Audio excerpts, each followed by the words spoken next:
Welcome, fellow history lovers, and thank you for joining us today. Before modern courts and prisons, societies across the world devised punishments both strange and terrifying, not merely to punish, but to prevent worse crimes. From public humiliation and forced labor to grotesque displays and even trials of animals, justice took forms that seem unimaginable today. In this story, we'll uncover the oddest punishments in history, explore the lessons they left behind, and discover how they shaped human behavior for centuries. If you're new here, please subscribe and click the bell so you never miss a journey into the past. Before laws were written neatly into books, before courtrooms had benches and gavels, justice lived in memory. In the earliest civilizations, there were no long prison sentences, no parole hearings, no quiet rehabilitation behind stone walls. A crime was not hidden away. It was answered loudly, publicly, and in ways meant to be remembered. Justice was not only about correcting the offender, it was about teaching everyone else what would happen if they dared to follow the same path. Fear, in those early societies, was not considered cruel. It was considered necessary. Long before police forces existed, order depended on shared understanding. A village, a city, or an empire survived only if people believed that wrongdoing carried consequences severe enough to outweigh temptation. Punishment was designed as a warning more than a response. The suffering of one became the lesson of many. In ancient Mesopotamia, one of the world's first urban civilizations, laws were carved into stone. The Code of Hammurabi did not hide behind polite language. It spoke plainly, and often harshly. If a builder constructed a house that collapsed and killed the owner, the builder would be put to death. If the collapse killed the owner's son, then the builder's son would die. To modernize. This feels merciless, but to Hammurabi's world, it was clarity. Everyone knew the stakes. Everyone understood responsibility. There was no ambiguity. Fear created obedience, and obedience preserved order. Across early societies, punishment was not private. It had to be seen. A penalty carried out in secret taught nothing. A punishment witnessed by neighbors, traders, and children carved itself into communal memory. People did not need legal education. They needed stories, and punishments were the stories that stayed. In small communities, where everyone knew one another, shame often hurt more than pain. To be exposed as a liar, a thief, or a betrayer meant losing trust. And trust was survival. Without it, no one would trade with you, shelter you, or defend you. Early justice systems understood this well. They targeted reputation as much as the body. Fear was not always physical. Sometimes it was social death. In ancient Greece, for example, certain crimes resulted in atomia, the loss of civic rights. A man might remain alive, uninjured, and free to walk the streets, yet legally invisible. He could not speak in the assembly. He could not vote. He could not seek justice if wrong. It was a punishment designed to erase a person from public life. To exist, but not belong. That quiet exclusion frightened people more than chains. In societies without prisons, punishment had to be immediate and decisive. Keeping someone locked away required food, guards, and space luxuries few early cities could afford. So justice became swift. A single moment of suffering replaced months or years of confinement. One sharp lesson instead of a long one. And the stranger the punishment seemed, the more effective it was. Oddity made punishment unforgettable. When a sentence shocked the senses, when it broke expectations, it lingered in the mind. People remembered what felt unusual far longer than what felt routine. This is why so many early punishments appear theatrical, symbolic, or even absurd to modern observers. They were crafted to be retold. Did you hear what happened to the man who lied under oath? Did you see what they made the thief wear? Do you remember the cage by the city gate? These were not just penalties. They were warnings passed from mouth to mouth. Justice, in its earliest form, was less about fairness and more about stability. A stable society was a surviving society. If fear kept people from stealing, lying, or rebelling, then fear was seen as a public good. Of course, not all punishments were effective. Some hardened criminals. Some created resentment. Some even turned offenders into symbols of sympathy rather than caution. But in the beginning, people did not have centuries of legal philosophy to guide them. They learned by trial, error, and survival. They watched what worked. Over time, punishment became shaped by culture. In honor-based societies, shame was weaponized. In rigid hierarchies, punishment reinforced social order. In religious civilizations, penalties were framed as divine justice rather than human choice. But beneath these variations lay the same foundation, the belief that fear could prevent chaos, and chaos was the greatest crime of all. As we move forward through history, we will encounter punishments that feel cruel, strange, or even ridiculous. Some will seem deliberately humiliating. Others will appear excessive for minor offenses. But each of them was designed with intention. Each was meant to stop something worse. A crime more dangerous, a rebellion more violent, a breakdown of trust more severe. To understand these punishments, we must first understand the world that created them. A world without police sirens, without prison walls, without the luxury of second chances. In that world, fear was not the enemy of justice. It was the law itself. And in the chapters ahead, we will see just how far societies were willing to go to make sure that law was never forgotten. Long before iron bars and locked cells, before judges vanished behind courtroom doors, punishment was something meant to be seen. Across continents and centuries, societies discovered the same truth. Pain fades, but shame lingers. A wound heals, fear dulls. But the memory of being watched, of being known, can follow a person for a lifetime. Public shame became one of humanity's oldest and most reliable tools of justice. In early communities, reputation was everything. To be trusted meant survival. Trade depended on it. Marriage depended on it. Protection in times of danger depended on it. When a society attacked a person's honor, it attacked their ability to belong. This made shame an efficient punishment. It required no chains, no guards, no long-term expense. It relied on the community itself to enforce the sentence. In ancient Mesopotamia, offenders were often punished not only by physical penalties, but by public declaration of their crimes. Names were spoken aloud. Accusations were recorded. Once a crime was known, it could not be undone. The offender carried it into every future interaction. Even in the earliest legal codes, justice assumed an audience. In ancient Egypt, what order Mawat was believed to hold the universe together, crime was more than a personal failure. It was a disruption of cosmic balance. Public punishment restored that balance. A thief might be paraded through the streets. A corrupt official might be stripped of rank in full view of citizens and peers. The humiliation mattered as much as the penalty itself. To be seen falling from honor was a warning to others. No position was safe from judgment. Medieval Europe refined public shame into ritual. Town squares became theaters of justice. Stocks, pillories, whipping posts.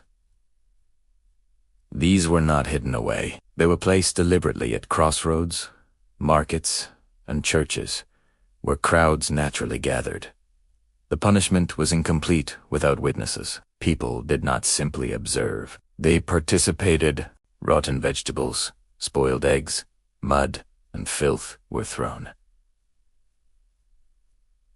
Insults were shouted. Laughter mixed with anger. The crowd became an extension of the law, transforming punishment into a communal act. For crimes like gossip, fraud, petty theft, and public disorder, shame was considered perfectly proportionate. These offenses damaged trust, so the offender's trustworthiness was publicly destroyed in return. In Manitons, repeat offenders were not feared, they were mocked, and mockery, in tightly bound communities, could be devastating. In Imperial China, public shame took on a structured, bureaucratic form. Crimes and sentences were announced on public notice boards. Offenders might be forced to kneel for hours in crowded places, wearing placards that described their crimes in clear, humiliating detail. The punishment educated the population. Anyone who could read learned the cost of disobedience. Anyone who could not read still understood the posture, the stillness, the exposure. Shame required no explanation. In Japan during the Edo period, similar techniques were used. Criminals were paraded through towns before punishment, allowing residents to see the face of wrongdoing. This procession was meant to burn the image into memory, not just of the criminal, but of the consequences. The idea was simple. let fear travel faster than enforcement. Public shame crossed cultural and religious boundaries because it spoke a universal language. Every society understands belonging. Every society understands exclusion, even in ancient Greece, where civic pride defined identity. Shame-based punishment struck deeply. A citizen accused of dishonorable conduct might be forced to stand silently while charges were read aloud. Others lost the right to participate in festivals, debates, or sacred rituals. They were not beaten.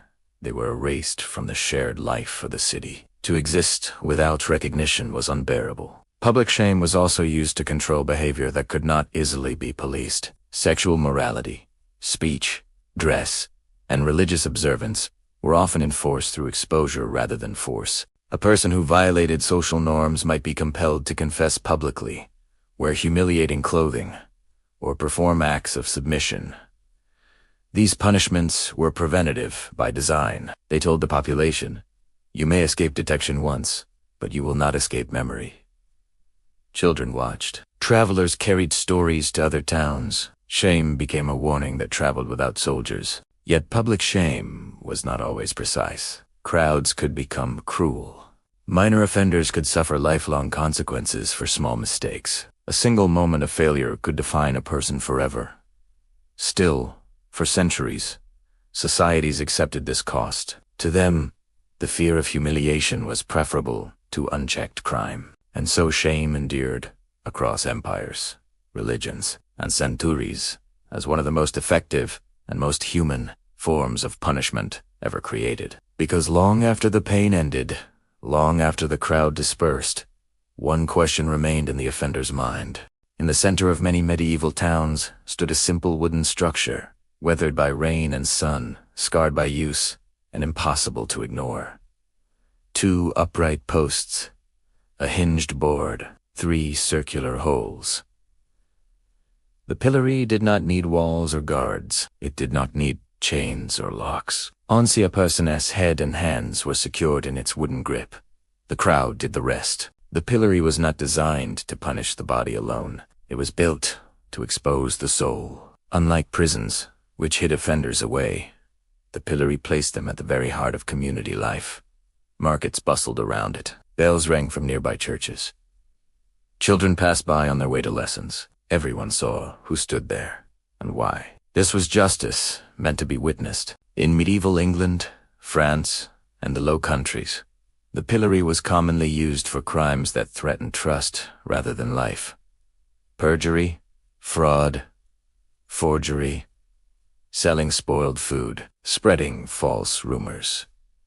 These were not violent acts, but they weakened the fabric of daily life. A dishonest merchant could ruin livelihoods.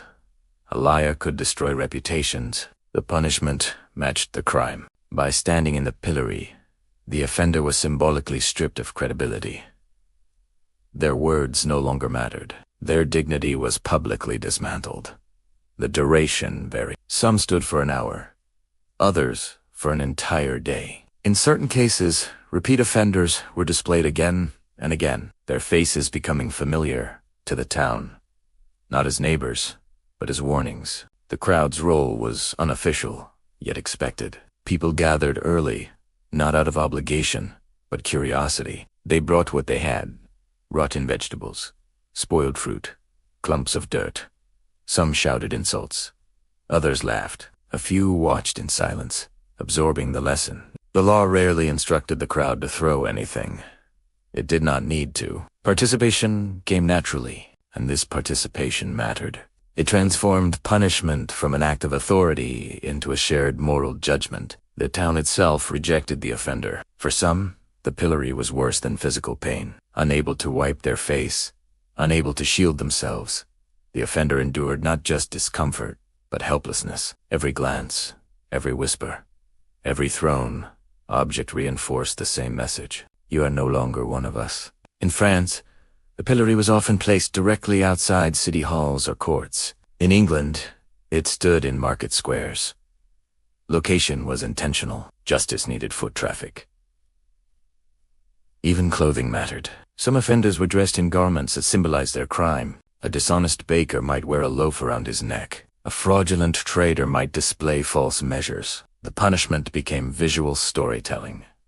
You did not need to hear the charge. You could see it. Not everyone thrown into the pillory was hated. Occasionally, crowds reacted with sympathy. If the punishment seemed excessive, or the crime minor, people might refuse to participate. They might offer food instead of filth. They might turn away. Authorities noticed this. The pillory revealed public opinion as much as it enforced law. A crowd that jeered affirmed the punishment. A crowd that stayed silent exposed discomfort with it. Over time, this tension shaped how justice was applied. In some tons, the pillory became feared not for violence, but for unpredictability. One day the crowd might be merciless, another day, restrained. The offender never knew which version of justice awaited them. For women, the experience could be especially harsh. Accusations of sexual misconduct, gossip, or moral failure drew intense scrutiny. The pillory amplified existing social judgment, often turning rumor into irreversible public identity. And yet, the pillory persisted for centuries. Why? Because it worked.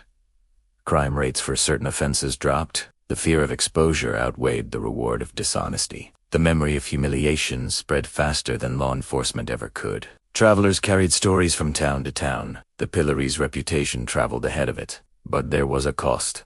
The pillory blurred the line between justice and cruelty. Crowds could become violent.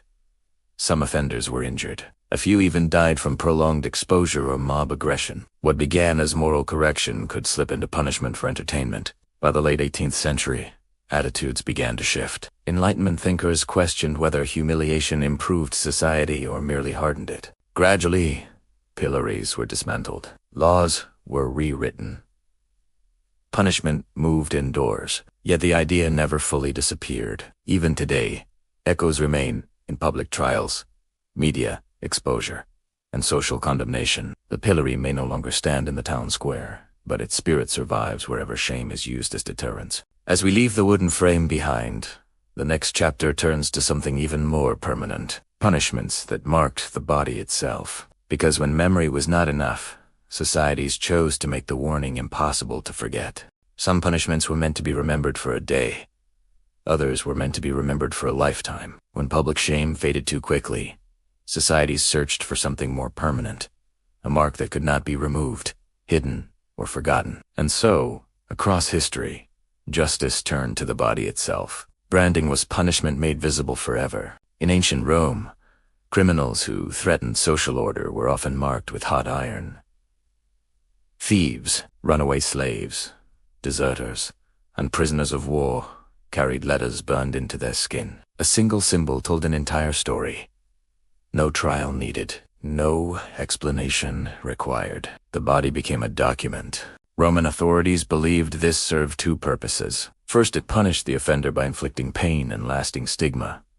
Second, it warned others. Anyone considering crime could see, in the marketplace or the street, what awaited them. The mark was justice that walked. Branding followed the Roman world into later centuries. In medieval Europe, criminals were sometimes branded on the cheek, forehead, or shoulder. The location mattered. A mark on the face was the most severe. It announced guilt to every stranger. There was no escape from recognition. For repeat offenders, branding removed the possibility of reinvention. A person could flee to another town, but the mark would betray them. Identity could not be In early modern England, the law prescribed branding for specific crimes. Thieves might receive a letter burned into the thumb or palm. Vagabonds were marked to show they had been punished before. These letters were not random. They were chosen deliberately to label the crime itself. The logic was cold and efficient. If a criminal could not hide their past, they would think twice before repeating it. If others could instantly recognize danger, society would be safer. In parts of the Ottoman Empire and Safavid Persia, bodily marking took different forms. Tattoos, scars, or deliberate mutilations served similar functions. The punishment announced that a boundary had been crossed. Yet branding was not limited to criminals alone. Enslaved people were often marked to signify ownership or punishment. In these cases, the mark reinforced power rather than justice. It reminded everyone who controlled whom. The line between law and domination blurred. Still, even in these brutal practices, the same principle applied. Visible consequences prevented resistance. In colonial America, branding continued under European legal traditions. Adulterers, blasphemers, and repeat thieves were sometimes marked. The Puritan belief in moral clarity left little room for concealment. Sin, once committed, was meant to be seen, but branding carried risks. A visible mark invited lifelong discrimination. Many branded individuals were pushed into crime precisely because honest work became impossible. Society had labeled them unworthy, and they often lived up to that label. Authorities slowly began to notice this contradiction. Punishment meant to prevent crime sometimes ensured it. By the 18th and 19th centuries, reformers argued that justice should allow redemption. Branding, they said, destroyed that possibility. Gradually, the practice declined. Laws replaced marks with imprisonment, fines, or transportation, yet the instinct to mark never fully vanished. Even today, criminal records, public registries, and digital histories function as modern brands. They do not burn the skin, but they follow the individual. They signal past wrongdoing. They warn employers, neighbors, and institutions. The method has changed. The idea remains. Branding taught societies a powerful lesson. Permanence deters, but it also condemns. A punishment that never ends can reshape a life more thoroughly than the crime itself. As we move into the next chapter, we will see justice take an even harsher turn, one where the body was altered not just to mark guilt, but to remove the ability to offend again. Hands cut, ears removed. When law decided that prevention required subtraction, there were moments in history when punishment was not meant to correct behavior, but to eliminate the possibility of repeating it. If a hand stole, the hand was the problem. If a tongue lied, it could be silenced. If ears listened where they should not, they could be taken away. This logic was brutal, direct, and terrifyingly simple. Across ancient and medieval civilizations, amputation became a form of justice rooted in certainty. It did not rely on memory, shame, or fear of future punishment. It guaranteed prevention through physical loss. In ancient Persia, theft was often punished by the removal of a hand. The act was symbolic. The thief was not executed. Life was spared, but altered permanently. The individual survived, yet carried visible proof of transgression. To Persian authorities, this was mercy combined with deterrence. The offender lived. Society was warned. Similar punishments appear in early Islamic legal traditions, rooted in strict evidentiary standards and applied unevenly depending on time, place, and authority. While modern interpretations often focus on the severity, historical contexts reveal a system aimed at deterrence in societies without prisons or surveillance. The punishment was rare, but its reputation was widespread. Fear traveled further than enforcement ever could. In medieval Europe, amputation took different forms. Thieves might lose fingers. Perjurers might lose ears. Blasphemers could be mutilated to prevent speech. The intention was not only punishment, but transformation. A person missing a hand could no longer steal easily. A person missing an ear was publicly marked as untrustworthy. The body itself became a lesson. These punishments were often carried out in public, with deliberate ceremony. The act was meant to be seen, not hidden. Witnesses absorbed the message. Crime costs parts of yourself. In some cases, amputation was considered a humane alternative to death. Authorities believed that sparing life, even while disfiguring it, was an act of mercy.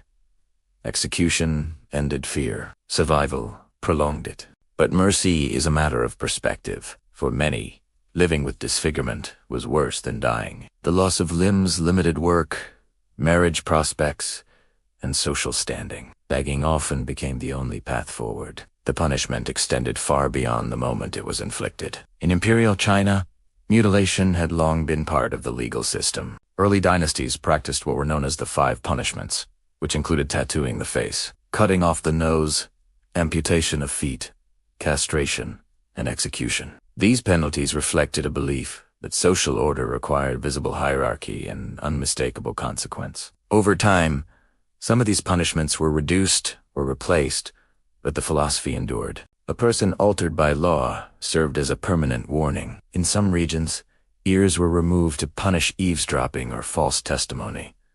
The symbolism was precise. The crime dictated the laws. Justice mirrored offense. This approach appealed to rulers because it reduced repeat crime without long-term expense. No guards were required.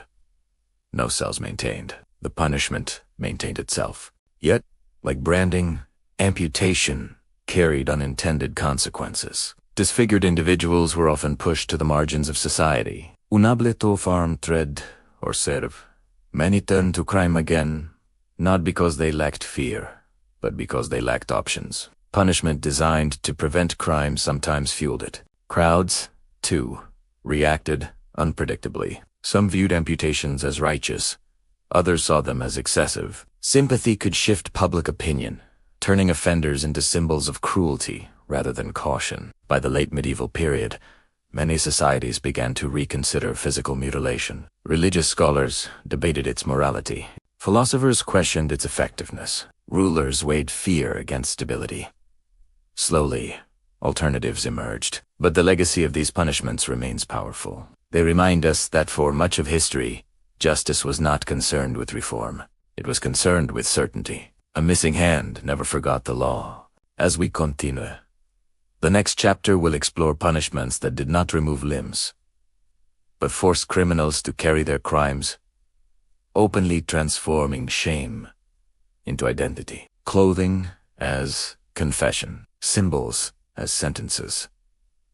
Not every punishment needed blood, iron, or broken bone. Sometimes, all justice required was a reminder, warned openly, every day, for everyone to see. Across history, societies discovered that forcing a person to display their crime could be as powerful as any physical penalty. Clothing, symbols, and objects became tools of law. The offender's body was not altered, but their appearance was transformed into a confession.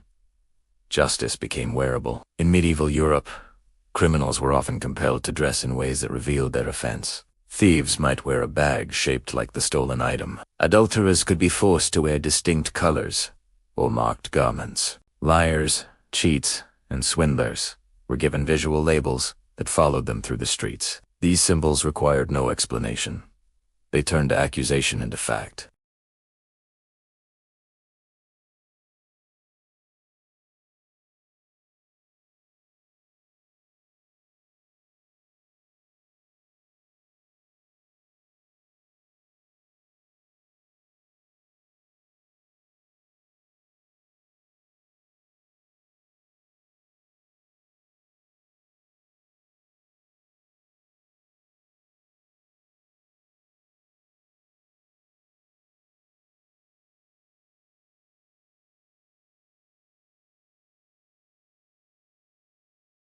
Those accused of moral transgressions might be required to attend church wearing humiliating garments, sometimes white sheets, sometimes specific badges.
unlike a whipping or a day in the stocks, wearable punishments lingered. They turned daily life into extended sentencing. Every glance became judgment.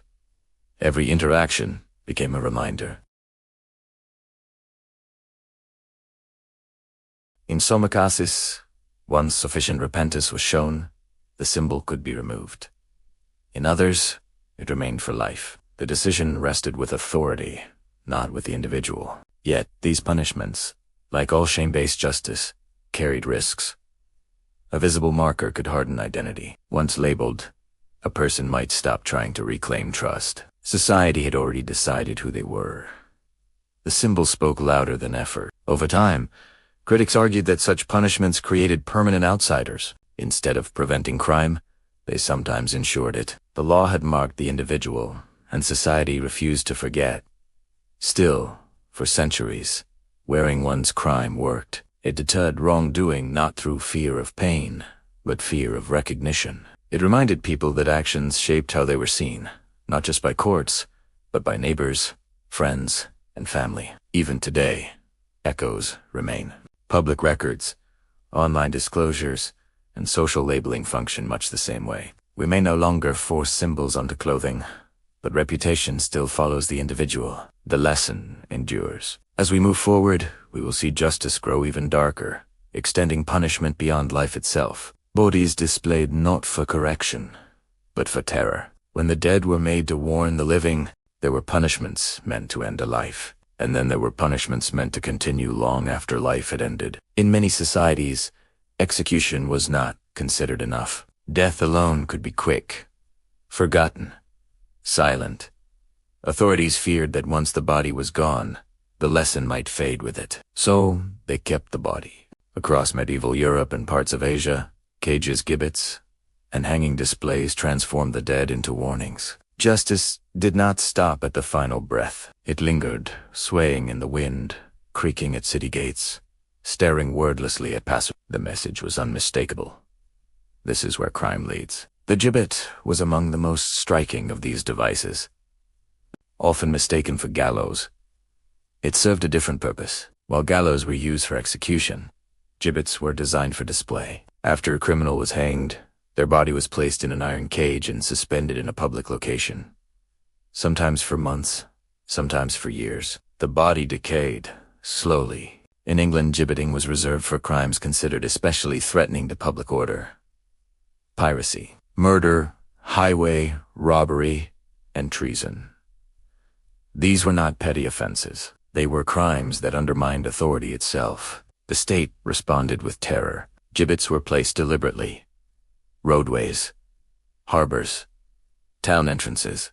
Anyone approached you saw the consequence before they saw the settlement. Travelers learned the law without reading it. Pirates, in particular, were often gibbeted near rivers and coasts. Their cages hung where ships passed, reminding sailors and merchants that rebellion on the seas would be punished on land. The smell was unavoidable. The sight, impossible to ignore. In Germany and the Low Countries, similar practices existed. Bodies were displayed on wheels, poles, or cages, often accompanied by signs explaining the crime. The dead were turned into exhibits. Children grew up with these sights. Justice became part of the landscape. In China, public display of executed criminals also occurred, though often for shorter periods. The emphasis was on immediate shock rather than prolonged decay. Heads might be displayed at city gates before burial was permitted. The intent was the same: fear through visibility. In Japan, executed criminals were sometimes displayed near execution grounds. Travelers passed these locations knowing that law extended beyond mercy. Why go this far? Because authorities believed fear faded too quickly. A living criminal could deny guilt. A corpse could not. The dead body made the law feel final, unavoidable, and absolute. There was also symbolism at work. Displaying a body denied proper burial, a deeply disturbing fate in many cultures. It punished not just the individual, but their memory. Their family carried the shame. Their name became synonymous with disgrace. This extended punishment beyond the individual, reinforcing collective responsibility. Yet reactions were mixed. Some people felt reinforced in obedience. Others felt disturbed, haunted, or angry. Over time, repeated exposure dulled the effect. What was once terrifying became familiar. The body became background, and familiarity weakened fear. By the 18th century, criticism grew. Enlightenment thinkers argued that gibbeting brutalized society more than it deterred crime. The spectacle of decay, they said, hardened the public rather than civilizing it. Gradually, laws changed. Bodies were buried, displays shortened. Punishment retreated from constant visibility. But the idea behind gibbeting remains hauntingly clear. Justice was not only about stopping the criminal, it was about controlling the imagination of the living. If fear could be planted deeply enough, perhaps crime would never begin. As we leave the cages and hanging bodies behind, the next chapter turns to a quieter form of punishment, one that relied not on terror, but exhaustion. Work as discipline, labor as correction, when justice decided that breaking the body slowly was better than breaking it all at once. Not all punishments relied on pain, blood, or spectacle. Some relied on time. Across history, many societies believed that crime was born from idleness, moral weakness, or defiance of order. The solution, they thought, was not only fear, but exhaustion. If the body was worked hard enough, the spirit might be corrected. Thus, forced labor became punishment designed to reshape character. In ancient Rome, criminals, prisoners of war, and enslaved people were often sent to labor in mines, quarries, and large construction projects. These were not temporary assignments. Mines, in particular, were considered slow death sentences, dark, airless, and brutal. They broke bodies over years rather than days. Yet Roman authorities framed this as usefulness. Even criminals, devised, could serve the empire. Labor transformed punishment into productivity. In Egypt, forced labor played a similar role. Those who violated laws or failed obligations could be sent to work on state projects, digging canals, hauling stone, or maintaining infrastructure. While not all labor was punitive, punishment and productivity often overlapped. Work was both correction and contribution. During the Middle Ages, forced labor expanded into new forms. Convicted criminals were sent to repair roads, build fortifications, or serving galley ships. Galley slavery was especially feared. Rowers were chained to benches, working in brutal conditions. Driven by rhythm and threat, escape was nearly impossible. For maritime empires, this punishment served multiple goals: removing criminals from society, powering fleets, and creating an example of suffering tied to crime. In Imperial China, labor punishments were carefully classified. Offenders might be assigned to state workshops, agricultural projects, or construction sites. The sentence often included both physical labor and loss of status. The criminals served not just with their body, but with their obedience. Discipline was as important as effort. Chain gangs later emerged in early modern Europe and America. Groups of prisoners were bound together and put to work in public spaces, clearing land, breaking stone, repairing roads. Their visibility mattered. The sound of chains, the uniform motion, the constant supervision, all reinforced the lesson. Crime led to labor without freedom. Supporters of forced labor believed it was humane. Unlike execution or mutilation, it preserved life. Unlike public humiliation, it promised eventual release. The criminal, they argued, earned punishment through effort and could one day return reformed. But reality was harsher. Conditions were often deadly. Exhaustion, disease, and abuse were common. Many did not survive their sentences. Others emerged broken, unskilled, and stigmatized. The promise of moral correction was frequently unfulfilled. Still, the idea endured. Work was seen as cleansing, sweat as penance. Pain spread over time rather than concentrated in a moment. In religious traditions, labor punishment mirrored spiritual discipline. Hard work was believed to humble pride and restore order. To toil was to atone. Yet forced labor revealed the contradiction. If crime was caused by desperation or inequality, labor rarely solved the cause. It punished the symptom while leaving the structure untouched. By the 19th century, reform movements began to question the effectiveness of forced labor. Prisons replaced quarries. Rehabilitation replaced exhaustion, at least in theory. But echoes remain.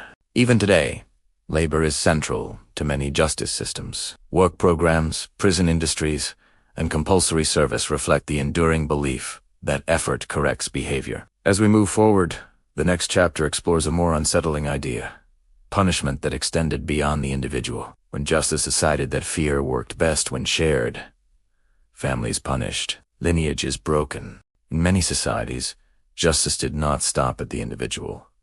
Crime, it was believed, was rarely an isolated act. It could spread, corrupt, and infect entire families if left unchecked. So, some cultures went further than public shame or corporal punishment. They punished relatives, siblings, parents, even children, to reinforce law and deter future crimes. This form of collective justice is unsettling to modern sensibilities.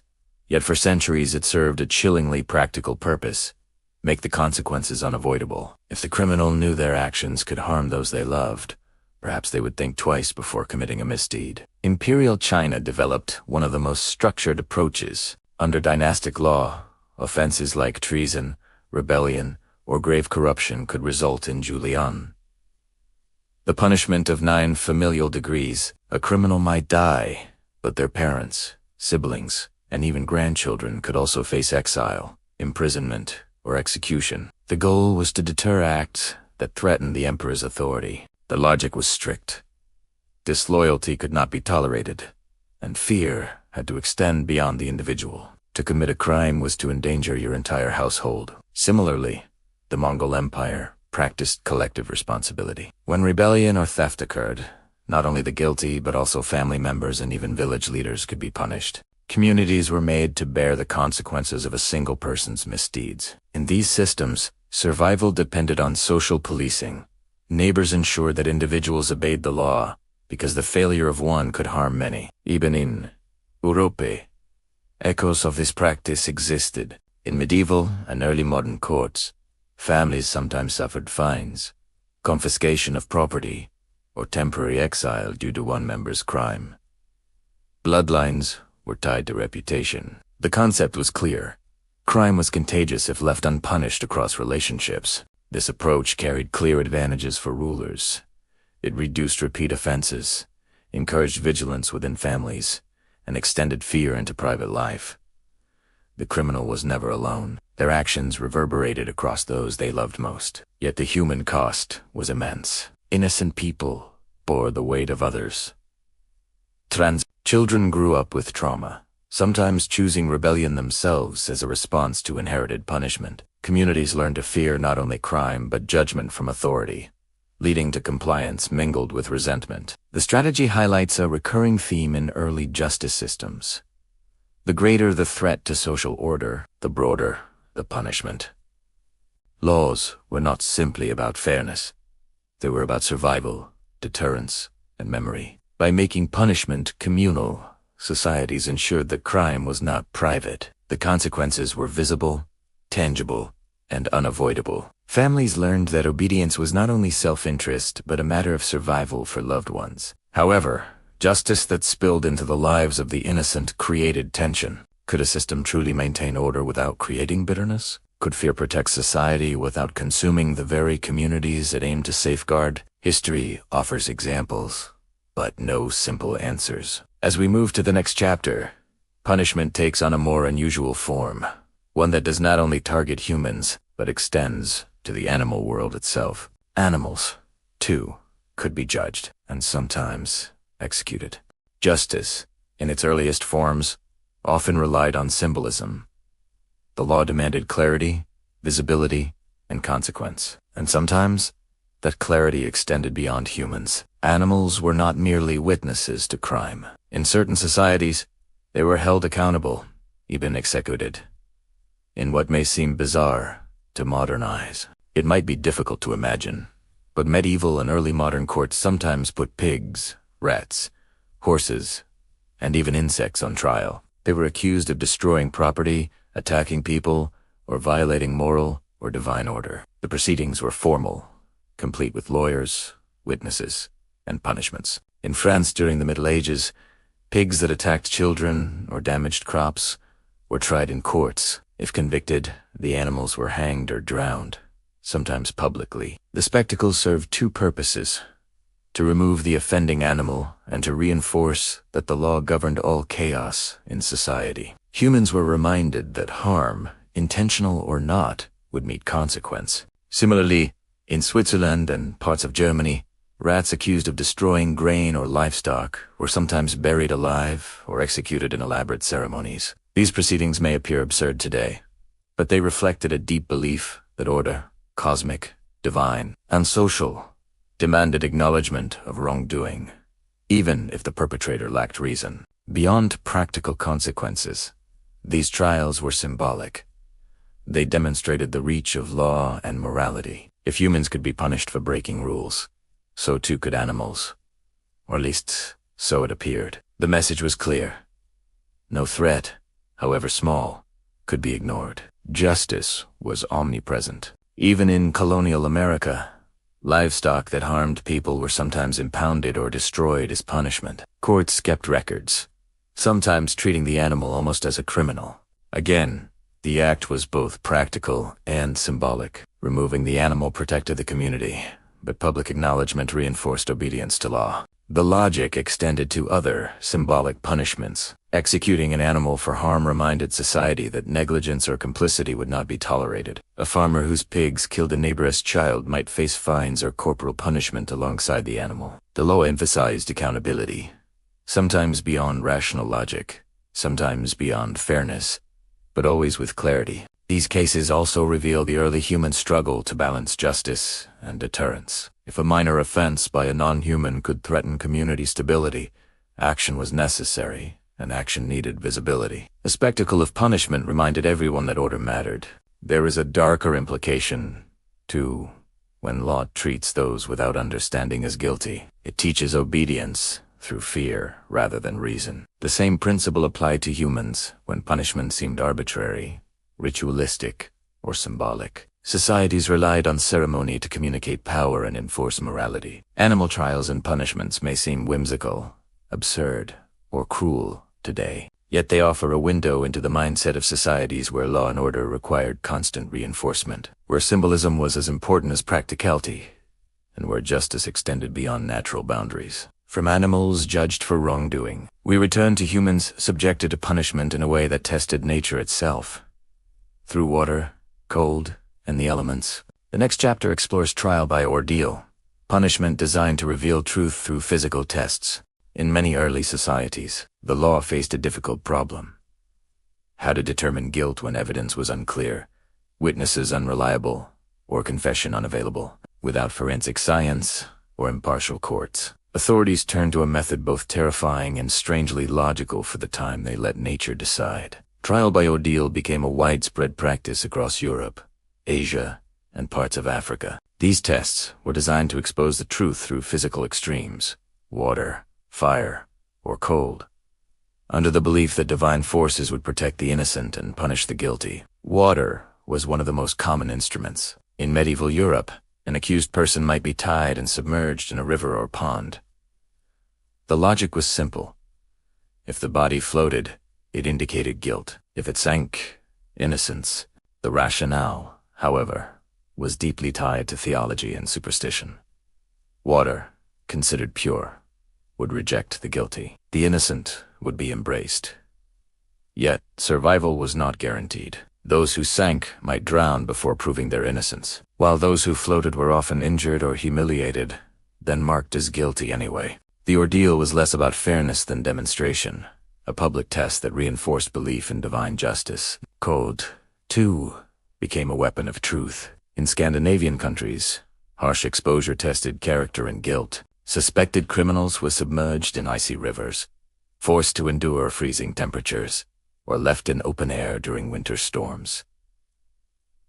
Survival indicated innocence. Suffering indicated guilt. As Wheatwater, the practice relied on faith in divine intervention rather than human reasoning. Some trials incorporated objects or fire as mediators of truth. Handling hot iron, carrying weights, or walking over embers were methods intended to reveal guilt. Physical injury was secondary to spiritual judgment. Communities believed that the divine would guide outcomes to ensure justice. These ordeals were public affairs. Villagers and townsfolk gathered to witness the test. Fear and awe intertwined as people watched neighbors confront the extremes of nature. The spectacle reinforced law, morality, and divine authority simultaneously. In Japan, ordeals often involved water or cold as well, but were combined with moral instruction and ritual purification. The accused might be tied and submerged, then examined for marks as wounds or reactions that signaled guilt.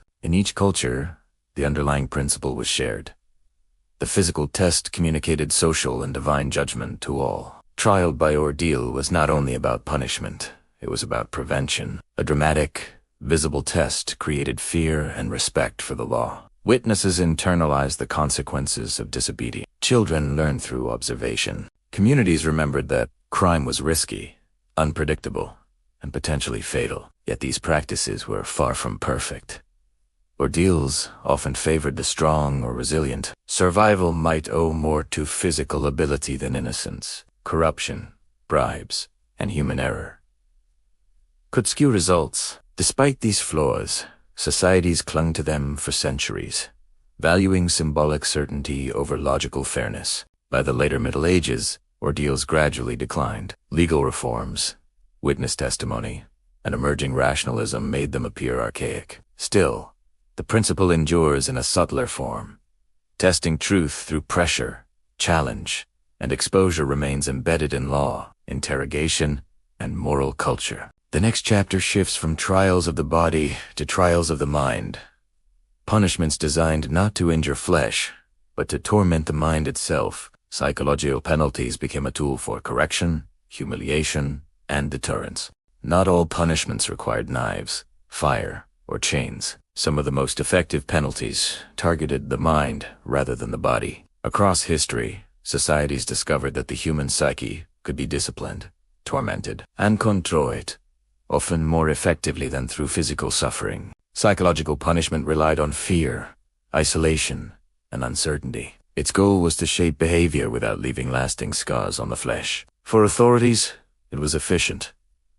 It demanded little resource, inflicted long-lasting impact, and could terrify an entire community through example. In medieval Europe, offenders were sometimes confined in small, dark spaces for long periods. These cells were often minimal, just enough room to stand or sit, and soundproofed from the world outside. Prisoners endured days or weeks without contact, light, or social interaction. The mind, deprived of normal stimulation, became the instrument of punishment. Solitary confinement was designed to break pride, foster reflection, and encourage confession, but it could also lead to madness. Authorities believed that fear and disorientation could correct behavior, though they had little understanding of the true psychological toll. Sleep deprivation was another common method. Offenders were forced to remain awake for days, sometimes standing, sometimes bound, under constant observation. Exhaustion weakened the body, yes, but the greater effect was mental. Confession, compliance, or fear often followed. In some societies, public psychological punishments combined humiliation with mental torment. In France and England, accused liars, traitors, or adulterers could be placed in stocks with the addition of ridicule, verbal assault, or social isolation. The offender's anxiety, shame, and fear of further public scorn compounded their suffering. The point was to make crime unbearable in memory, not necessarily in immediate pain. People remembered shame, anticipation, and uncertainty far longer than they remembered a whip or a brand. In Japan, during the Edo period, psychological penalties were similarly employed. Offenders might be forced to perform repetitive, monotonous labor under strict supervision, sometimes alongside verbal humiliation. The combination of monotony, fear of authority, and public scrutiny was designed to recalibrate behavior. Religious institutions also relied heavily on psychological correction. Monks or lay people accused of moral or spiritual transgressions could face penances such as prolonged fasting, enforced meditation, or extended periods of silence. The punishment was internal, introspective, and deeply mental. The hope was that reflection under pressure would restore proper conduct. The effectiveness of these punishments depended on control over perception. The mind, authorities understood, could be manipulated as easily as the body. Confined, watched, mocked, or deprived, offenders often became compliant, and the public witnessed the enforcement of moral authority without the need for bloodshed. Yet psychological punishment was far from humane. It left long-term scars, invisible to the eye. Individuals often emerged with anxiety, trauma, or even permanent mental illness. Crowds sometimes reacted with sympathy rather than fear, challenging the authority of the punishment itself. Still, these penalties endured because they were subtle, pervasive, and adaptable. Unlike mutilation or execution, they could be applied in private or public, tailored to the offense, and used repeatedly without depleting resources. By shaping the mind, societies discovered that fear could be as powerful as pain. Shame, isolation, and anxiety became instruments of law, and in doing so, they blurred the line between correction and cruelty. As we move into the next chapter, we will examine a punishment even simpler, yet equally cruel: enforced silence. Speech, once taken away, became a sentence in itself, a penalty that punished communication, identity, and social belonging. Throughout history, societies have understood the power of words. Speech carries influence, shapes reputation, and cements social bonds. Remove it, and you remove more than expression. You remove identity, agency, and connection. Silence, when imposed as punishment, became a tool, both subtle and devastating. Unlike the lash, the pillory, or the brand, it inflicted no visible mark, yet its effects could linger far longer than any wound. In medieval Europe, certain crimes, particularly blasphemy, sedition, or repeated defiance of authority, were punished by enforced silence. Offenders could be gagged, barred from speaking in public assemblies, or forbidden from communicating in marketplaces. To live without voice was to live without participation in society itself. Monastic and religious communities practiced this as well. Monks guilty of disobedience or moral transgression were often confined to vows of silence. They ate, worked, and prayed in quiet, sometimes for weeks or months. The punishment combined reflection with restriction. It forced the offender to confront both their actions and their isolation. In Sumatones, silence was enforced publicly. Criminals were made to stand in market squares or churchyards with their mouths covered or cords tied around their heads. Passers-by were reminded that this person had broken trust, and the inability to speak amplified shame. A silent offender was a visible warning.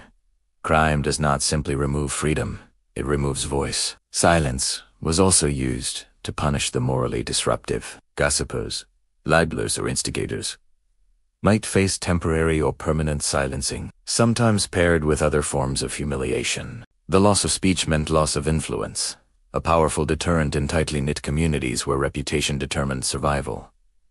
In parts of Asia, similar practices existed. In Japan, Edo period law allowed offenders to be gagged or restricted from public speech for social offenses. Silence was a tool to enforce conformity. In China, scholars or officials guilty of dishonesty or corruption could be symbolically silenced, barred from lectures, public debate, or participation in civil affairs. The effectiveness of silence lay in its invisibility. Unlike mutilation or branding, it did not physically harm the body. Unlike execution, it did not remove life, but it cut social and psychological bonds.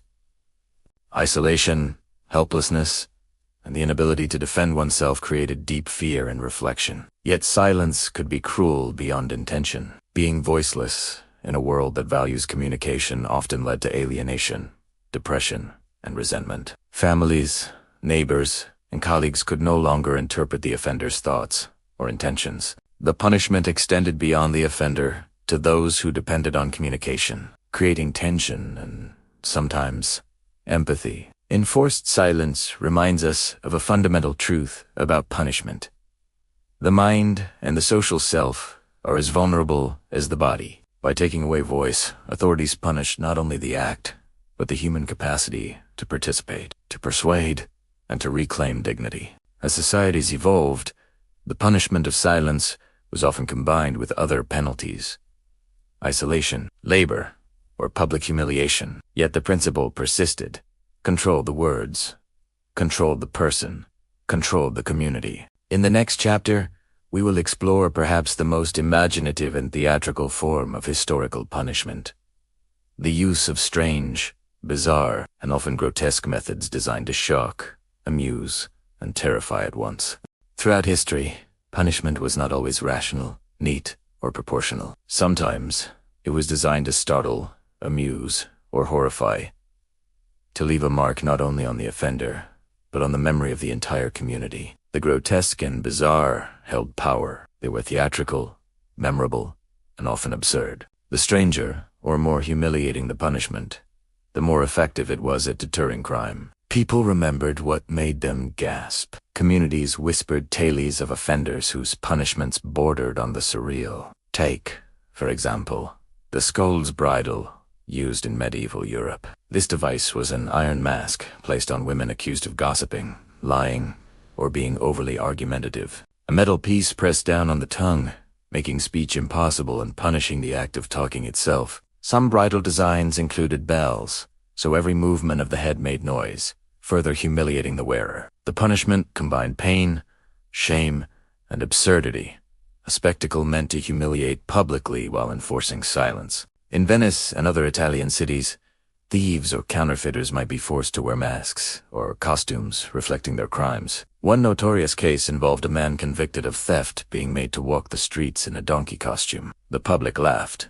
The law was reinforced, and the criminal's identity was permanently linked to the act. In parts of France, criminals were sometimes forced to parade with their heads shaved and adorned with horns or other symbols of shame, marking them as deviant in the eyes of the public. These punishments were theatrical, almost carnival-like, but their purpose was deadly serious: deterrence through humiliation. Punishments could also be creatively cruel. In Germany, for minor thieves, a cage might be worn on the head, heavy and restrictive, forcing the criminal to navigate the streets slowly while enduring ridicule. In Switzerland, people guilty of moral transgressions might be displayed wearing wooden contraptions resembling coffins. The aim was to turn everyday life into a living punishment, where embarrassment was inescapable. Even the imagination of law extended to the senses. In some Italian towns, corrupt officials were made to sit in public under showers of excrement or spoiled food, their crime literally raining down upon them. The grotesque amplified memory.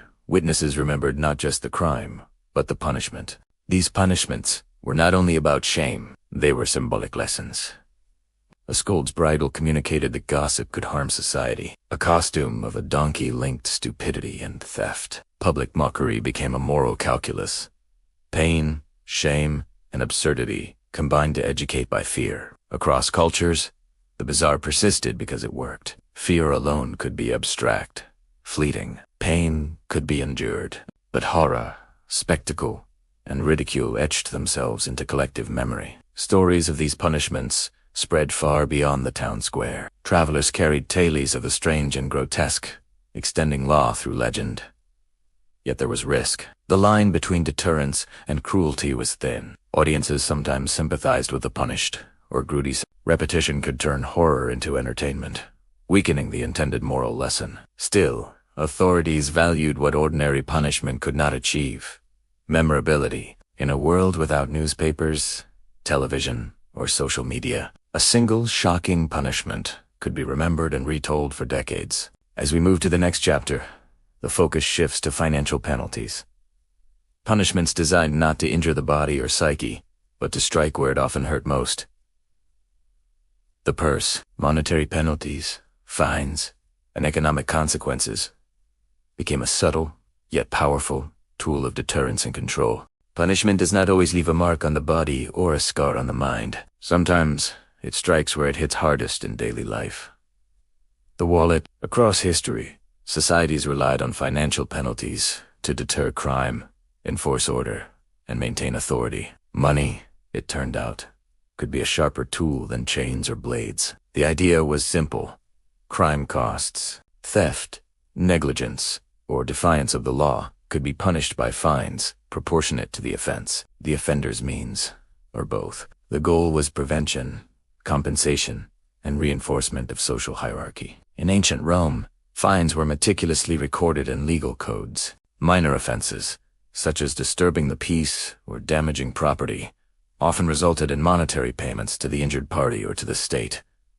Wealthy citizens paid more. The poor could face corporal punishment if unable to pay. Money became both a deterrent and a measure of social status. During the Middle Ages in Europe, financial punishment evolved further. Offenders might pay fines directly to the crown, the local lord or gibbeting. Theft, assault, or even moral offenses like adultery could require substantial payments. Some towns introduced graduated fines, making wealthier citizens pay more. The system reinforced class distinctions while keeping social order intact. In England, the Wiggled system during the early medieval period formalized financial compensation for injury or death. A payment to the victim's family could prevent blood feuds. Here, punishment was both restorative and preventive. Violence was replaced with money, and the offender faced clear consequences without widespread societal disruption. Taxes were sometimes used as punishment as well. In Scandinavia, fines for failing civic duties, military service, or court appearances could be doubled or levied as extraordinary taxes. Even those who obeyed the law but struggled economically risked public humiliation if unable to pay. Enforcement of wealth-based penalties strengthened state authority and promoted civic responsibility. Fines also allowed for creative applications. In Venice, dishonest merchants could be fined, but the amount might be publicly displayed, linking financial penalty with shame. In France, fines for moral or religious offenses were often paid to the local church, blending punishment with ritual and reinforcing moral hierarchy. The effectiveness of financial punishment lay in its universality. Wealth could be seized, labor leveraged, and social standing threatened. Unlike physical punishment, it could be applied repeatedly and scaled according to the offender's ability to pay. Unlike public humiliation, it could be discreet, yet still felt profoundly. Yet money-based penalties carried risks. Those unable to pay might be imprisoned, sold into servitude, or forced into lifelong debt. Poor communities sometimes suffered disproportionately, turning justice into a tool of economic oppression. In contrast, the wealthy could treat fines as a minor inconvenience, undermining deterrence. Despite these flaws, financial punishment endured. Its simplicity, scalability, and practicality made it indispensable for rulers, magistrates, and courts. Even today, fines, restitution, and economic penalties remain foundational tools of law, tracing their roots back centuries. As societies learned, justice need not always involve visible scars. Sometimes, the invisible weight of loss, money, wealth, or property could shape behavior just as effectively as humiliation, pain, or fear. In the next chapter, we will examine one of the most curious intersections of punishment and prevention: citizenship-based penalties and public obligations, where failure to participate in civic life itself became punishable. In many societies, crime was not only a matter of theft, violence, or moral transgression. Sometimes, failing to participate in civic life itself was considered a punishable offense. Law extended beyond what people did to what they neglected to do their duties, obligations, and responsibilities as members of a community. In ancient Athens, citizenship came with rights, but also with duties. Citizens were expected to attend assemblies, serve on juries, and participate in defense when called. Failure to do so could lead to fines, public shaming, or loss of privileges. Law did not tolerate laziness, because civic neglect threatened the cohesion of the state itself. Similarly, in medieval towns across Europe, residents were required to contribute labor to communal projects such as road repairs, fortification building, or maintaining bridges and waterways. Failure to show up meant punishment, fines, forced labor, or public humiliation. Civic duty was not optional. The health of the community depended on collective participation. In Japan during the Edo period, villagers were responsible for maintaining local order, attending festivals, and reporting suspicious activity. Negligence could lead to penalties imposed not only on the individual but sometimes on their entire household. The philosophy was clear. The well-being of society relied on obedience and involvement. Even in modernizing Europe, Tax evasion and failure to serve in local militias were considered serious offenses. The law framed participation as both a privilege and a moral obligation. Civic neglect was not abstract. It had practical consequences for the safety, stability, and prosperity of the community. Punishments for neglect often combined multiple forms of deterrence. Fines were common, but public exposure, such as being listed in town records or announced in assemblies, amplified the effect. Some societies even required those guilty of neglect to perform public labor, combining financial, physical, and social penalties. These measures highlight a broader principle in historical justice. Punishment was not only corrective, but preventive. By enforcing obligations, societies sought to maintain order, accountability, and social cohesion. A law-abiding individual alone was not enough. Active participation in civic life was expected, and failure to fulfill it carried consequences. Yet this approach also carried tension. Punishing those who neglected duties could alienate citizens, particularly the poor or marginalized, who might lack the resources or time to comply fully. Authorities had to balance enforcement with fairness, or risk undermining the very social cohesion they aimed to protect. By codifying responsibility as law, societies extended punishment beyond mere wrongdoing to encompass communal neglect. Civic duties became inseparable from legal and moral order. Neglect was crime, and participation was mandatory, not only for the individual's benefit, but for the safety and prosperity of all. As we leave Chapter 16 behind, we have now explored an array of historical punishments from branding and amputation to psychological torment, public humiliation, financial penalties, and civic enforcement. Each method reveals a common goal. Societies have long sought ways to prevent greater harm, maintain order, and instill compliance, often at extraordinary cost to those subjected to law. The next step will be to conclude our story, reflecting on how these punishments shaped behavior, culture, and the evolution of justice, and what lessons modern society can draw from them. Looking back across centuries, one theme becomes clear.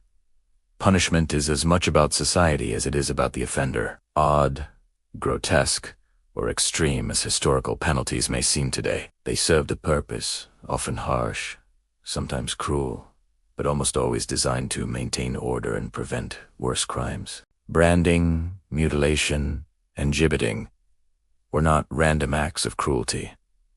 They were highly visible lessons in deterrence. When a hand was removed, or a corpse displayed, the entire community absorbed the warning. Justice extended beyond the individual, shaping behavior through fear, memory, and spectacle. Public humiliation. Costumes, pranks, or scolds bridles relied on social pressure rather than pain alone. Humans are social creatures, and being ostracized, ridiculed, or made the center of shame could correct behavior as powerfully as physical punishment. Societies understood this instinctively. Reputation was survival. Financial penalties, fines, and civic obligations show that punishment does not always need to scar the flesh. Debt, labor, or enforced duty could control behavior efficiently and persistently. Money, responsibility, and participation became tools of law, ensuring compliance without brutality. Yet, these historical practices also reveal their limits. Punishment often exceeded its purpose, harming innocence, creating resentment, and sometimes perpetuating crime rather than preventing it. Branding left stigma, mutilation removed opportunity, psychological torment caused trauma, collective punishment punished the innocent. From these extremes, modern justice systems have learned critical lessons. Deterrence is valuable, but it must be balanced with fairness. Punishment should aim to prevent harm, rehabilitate where possible, and protect society without multiplying suffering unnecessarily. History also shows the power of symbolism. Even today, legal warnings, public registries, and fines echo ancient practices of marking, shaming, and signaling consequences. Fear and memory remain integral to social control, even when executed more humanely. Ultimately, odd punishments were attempts to answer a universal question. How can societies prevent wrongdoing? Different cultures experimented with body, mind, and social identity. sometimes with ingenuity, sometimes with cruelty. Each approach reflects the values, fears, and priorities of its time. By studying these practices, we gain perspective not only on law, but on human nature. We see the lengths to which societies will go to preserve order, the creative strategies devised to teach lessons, and the enduring tension between justice and mercy. And we are reminded that the forms of punishment may change, but the underlying impulse remains: the desire to protect the community, deter crime, and make human behavior accountable. As we move into the final chapter, we will reflect on how the evolution of punishment has shaped the justice systems we know today, and how society continues to balance deterrence, correction, and compassion. From branding mutilation and gibbeting to public humiliation, psychological torment, and civic penalties, history shows a long spectrum of punishments designed to control behavior, prevent crime, and reinforce societal order. But over time, societies began to reflect on the cost of these extreme measures and to search for something better: justice that protected both society and the individual. By the Enlightenment, thinkers across Europe were questioning the morality and effectiveness of ancient punishments. Philosophers like Cesare Beccaria argued that laws should be rational, proportionate, and aimed at preventing harm rather than inflicting unnecessary suffering. Brutality, he claimed, often bred resentment and failed to deter. The idea of human rights began to challenge old norms. Prisons began to replace mutilation and execution. Corporal punishments were reduced or abolished. The focus shifted from spectacle to rehabilitation. Forced labor evolved into structured prison work programs.